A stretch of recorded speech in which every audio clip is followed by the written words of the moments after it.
வாசல்லாம் ஒரே தூசியா இருக்கு.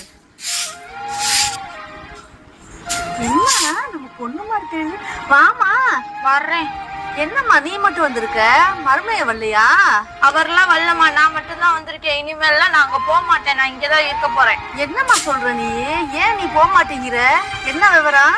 அவருக்கு வேலை போயிடுச்சுமா. என் மாமியார் சாப்பாட்டு கூட அரிசி, குழம்புக்கு காய், பிள்ளைகளுக்கு ஸ்நாக்ஸ் கூட வாங்கி தர மாட்டாங்க.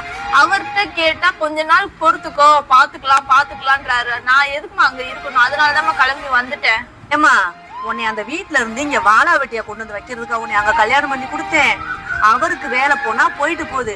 உன்னைய நான் கடை உடை வாங்கி படிக்க வச்சிருக்கேன். ஏன் நீ வேலைக்கு போலாம்ல? நீ வேலைக்கு போய் உனக்கு தேவையானதோ உன் குடும்பத்துக்கு தேவையானதோ பாத்துக்க. மாமியார் செய்வாங்க, நாத்தனார் செய்வாங்க எதிர்பார்க்காத, சரியா? நான் வேலைக்கு போனா பிள்ளைகளை யாருமா பாத்துக்கிறது? ரெண்டுமே சின்ன பிள்ளைகள் இல்லம்மா. ஏமா, உனக்கு என்ன ஆள் பேரு?